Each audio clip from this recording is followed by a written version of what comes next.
Vamos abrir o Jornal das 6 de hoje com um novo escândalo. A Polícia Federal deflagrou hoje uma operação para investigar fraude no desvio em financiamentos vinculados ao Programa Nacional de Fortalecimento da Agricultura, o PRONAF, do governo federal.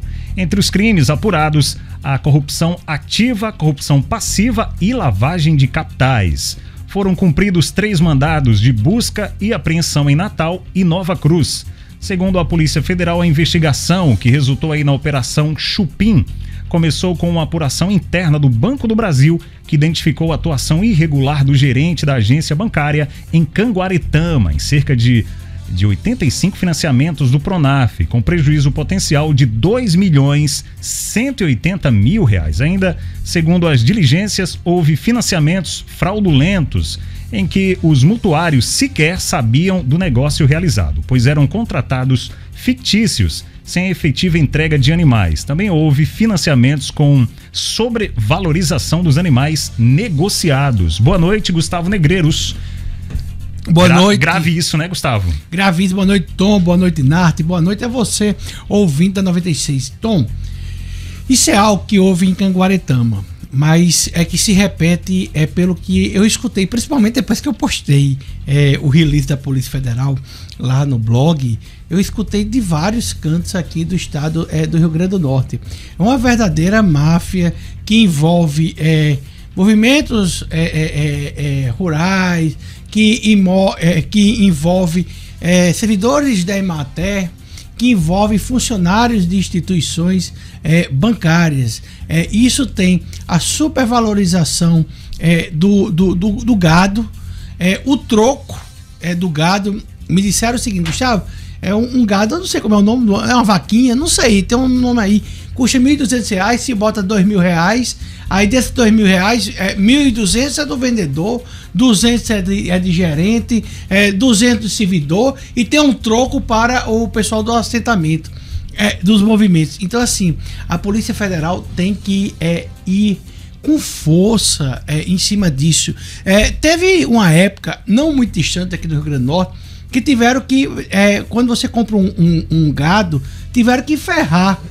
Porque a mesma vaca, o mesmo boi, servia para várias pessoas na hora da fiscalização da compra do PRONAF. Então você comprava um boi, aí ia para a sua casa, aí chegava o fiscal lá e, opa, tá aqui na casa de Tom, aí o fiscal ia embora. Aí o boi ia para a casa de Nath, aí o fiscal ia da casa de Nath, opa, tá na casa de Nath, e o fiscal via, mas o mesmo boi.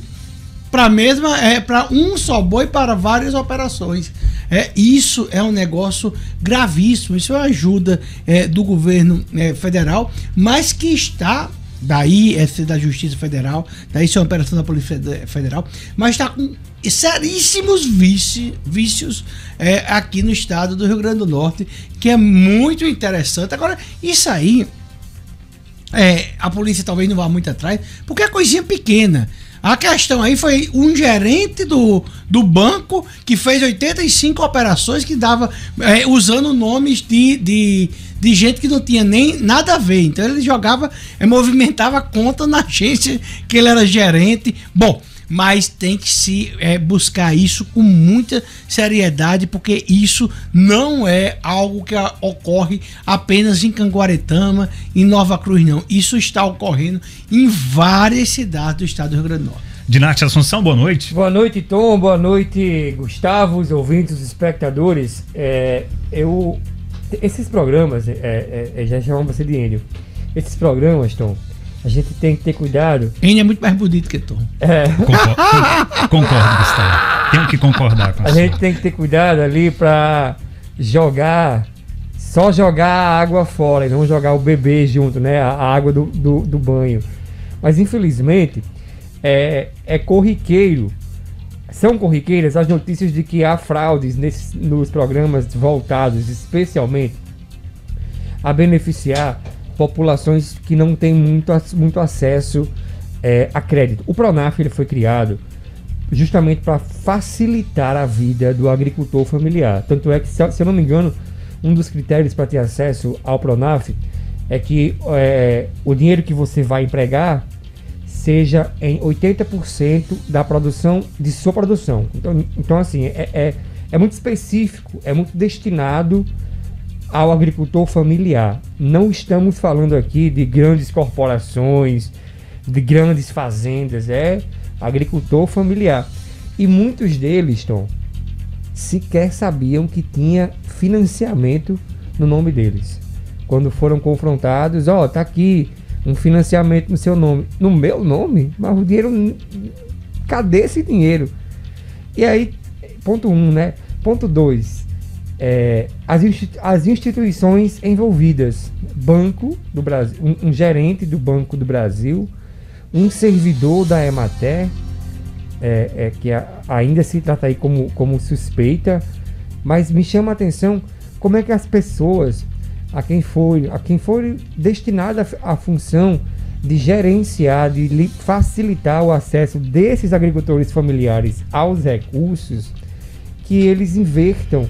Como é que um gerente... E você veja, a investigação partiu por causa do Banco do Brasil, né, que em auditoria interna percebeu que tinha algo errado nas operações daquele gerente com relação ao Pronaf. E aí puxaram o fio do novelo e descobrimos hoje essa operação. Outro programa que acontece demais, Tom.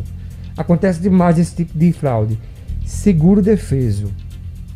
Que tem gente que precisa... São para os pescadores, né? Tem gente que precisa, que não consegue.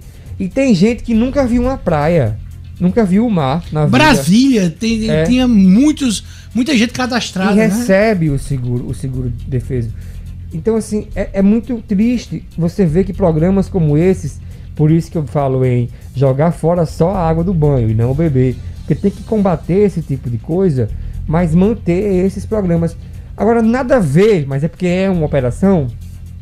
Ontem, tarde da noite, foi que eu vim ver que passou batido, muito discretamente. Houve uma operação ontem, que eu só vim ver à noite, uma notícia assim, num blog, de um desmonte, não sei se você viu isso, Gustavo, um desmonte de uma central clandestina de interceptações telefônicas em Pipa, que tinha sido montada a mando de um grupo político para espionar adversários. Eu escutei isso no BG. BG repercutiu isso ontem no programa dele. Eu não li em canto nenhum. E era um release. Era um release da Polícia Civil.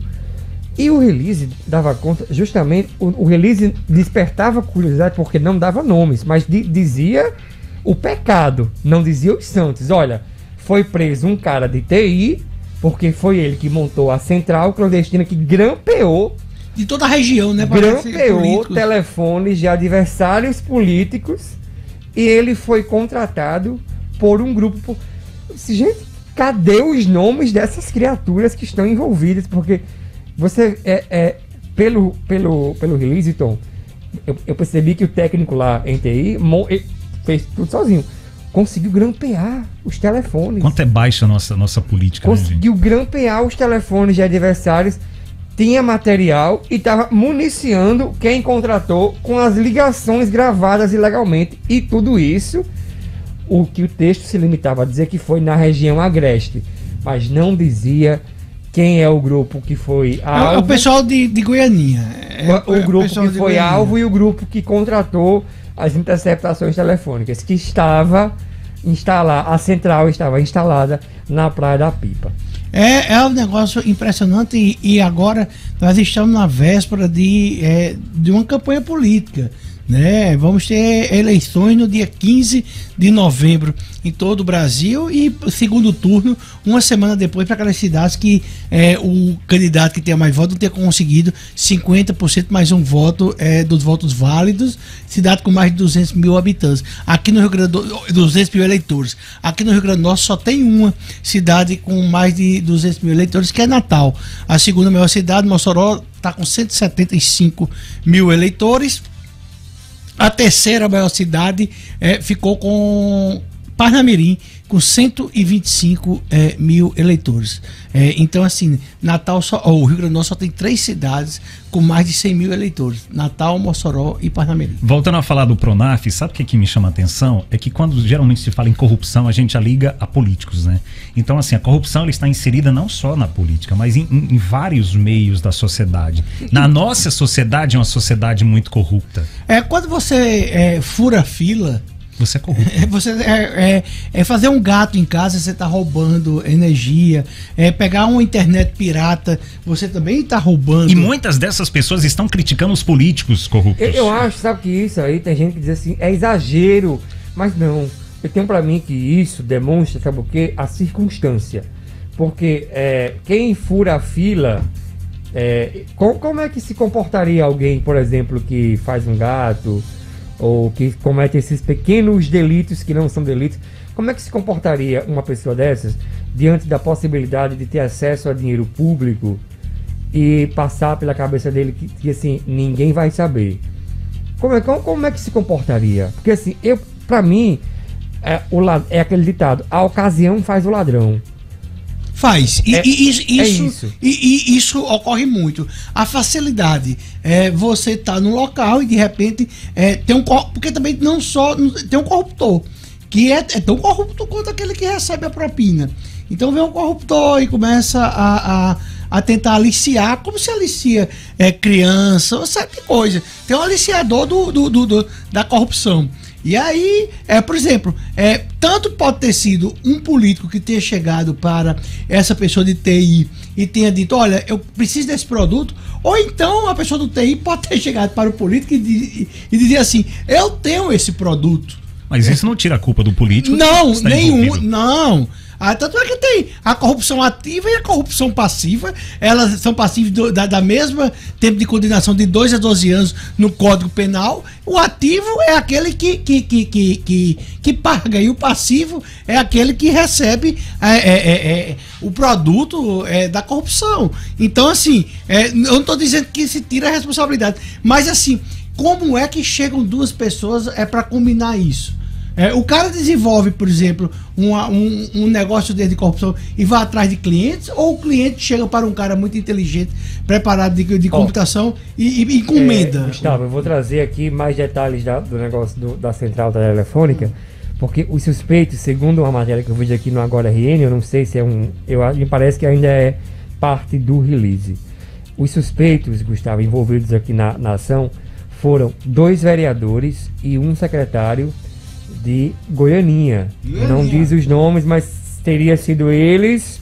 Na verdade, eu soube que foram 2 secretários. Eles que contrataram o cara da TI, e o cara montou uma central. O cara tava em Pipa, montou uma central clandestina, monitorando, já clonou ainda as contas de rede social, clonou as contas de rede social. Por falar nisso, um amigo meu hoje... Ou seja, e lá em Pipa, se ele tiver clonado do pessoal lá que frequenta, o cara é o verdadeiro banco de dados. Agora, do que ocorre aqui em Natal.